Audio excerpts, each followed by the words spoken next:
Okay, so we're here at the Harry Ransom Center, and this is a little bit off topic for our typical business, blockchain, science, tech focus, but I think it's really important because this is an international humanities research center and gallery that's focused on art and film and photography and media. And so I think a lot of what we're navigating right now is how to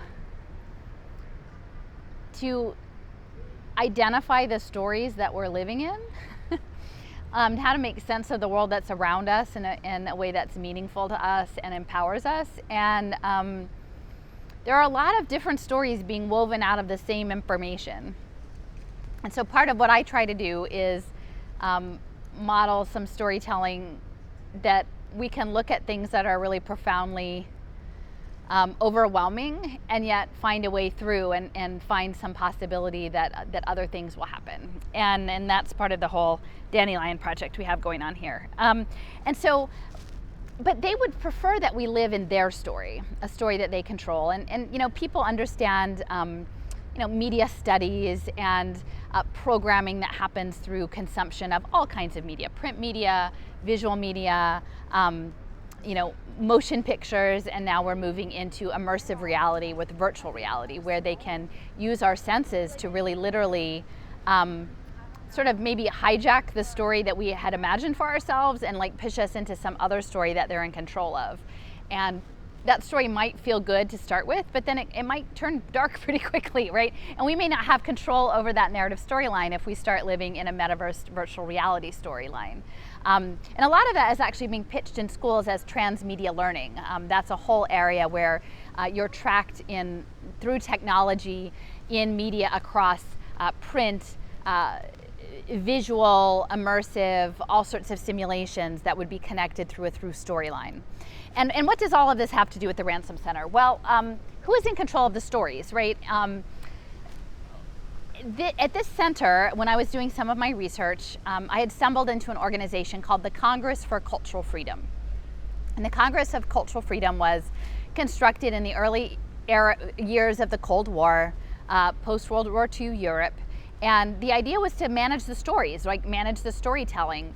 And a lot of what the Congress for Cultural Freedom did was they would provide funding for arts exhibits and for literary magazines and for all sorts of humanities, and to lift up voices in a way that would advance a narrative that was centered sort of, the U.S. as the modern avant-garde presence in post-war Europe, and it was largely anti-communist as well. So it was functioning as a tool within this Cold War scenario. But the tools in the Cold War were not just these bombs, but they were also actually the arts and the humanities and the stories that were told, and the way in which many artists and writers and poets and musicians inadvertently became part of this larger machine that ended up, by the late 1960s, they realized that it was being funded largely through pass-through organizations, where the original funding was the CIA. And for what it's worth, I think we should all be mindful about when state intelligence starts funding our creative artists, our musicians, and the storytellers, because the stories that they will tell will have a certain outcome, and it may not be an outcome that benefits people. So the papers of the gentleman who was the director for many years and the founding director of the Congress for Cultural Freedom, his name was Michael Joselson. And he had a very interesting history. He grew up in Estonia, a Jewish family in Estonia. I think his family was in timber, and then eventually did his academic work in Germany. And by the late 30s was looking for a way out of Europe as a Jewish intellectual. And then essentially he became a head buyer for Gimbel's department stores. And so he had a very esteemed career in doing purchasing before the Second World War for the department stores, and then managed to leverage that into coming over to the United States and working for Gimbel's here. But he became a U.S. citizen, and then he joined the U.S. military in World War II in 1942, I believe, and became a central figure in U.S. intelligence, and was trained because of his facility with languages. He was fluent in maybe 6 different languages. He worked as an interpreter for the intelligence agencies. And so he ended up being sort of a perfect fit for this Congress for Cultural Freedom, because he was an intellectual, he had the linguistic background, and he had a lot of connections, having worked at very high echelons as a buyer for this elite department store in the pre-war era.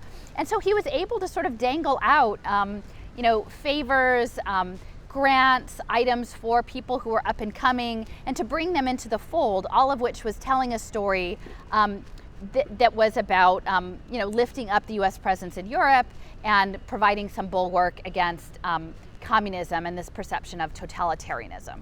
And so I think it's really important, because his papers actually ended up here at UT Austin in this Ransom Center. And I encourage you can go online and you can look up the categories. I think there's 34 boxes of his papers are here. And he doesn't, as far as I know, have any ties to Texas. So the question is, how did this all come about? And I don't know. I'm not saying there's anything particularly untoward about it. But for me, when I was looking into Austin and looking into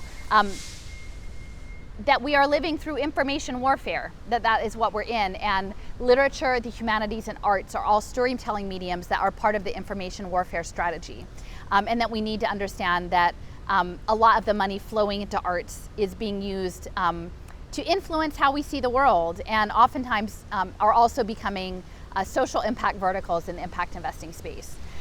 So let me see, I will just read just a section here that says what the Ransom Center is. It is an internationally renowned humanities research center at UT Austin, and they have extensive collections that provide unique insight into the creative process of some of our finest writers and artists, deepening the understanding and appreciation of literature, photography, art, and the performing arts. So we have that, and then regarding the Congress for Cultural Freedom, this is actually just from their Wikipedia entry, but it said in a book that was written about it in 1999, Frances Stoner Saunders quoted, whether they liked it or not, and whether they knew it or not, there were few writers, poets, artists, historians, scientists, or critics in post-war Europe whose names were not in some way linked to this covert enterprise. A different slant on the origins and work of the Congress is offered by Peter Coleman in his Liberal Conspiracy, where he talks about the struggle for the mind of post-war Europe at large. And so I think what we're in now is very much, it is a struggle, not just the post-war Europe mind, but it's a struggle for the mind of human beings in an era of transhumanism and synthetic biology. It's a struggle for how we live our story, either as natural beings or as cybernetic beings, and that if the choice is the cyberneticism, that we have to understand the way in which state intelligence and defense and finance are woven into all of these things. So in this case, I'm here with the moms again, and I have some of my little dandelion offering. I'm just gonna go sprinkle this outside the front door, and we'll move on to our next spot.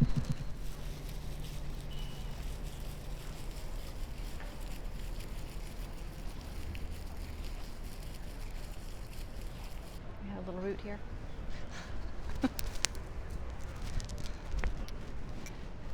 And so I'm here with the Scrappy Moms Against AI because I think what we want is for our kids to be able to write their own stories and write their own songs and compose their own compositions and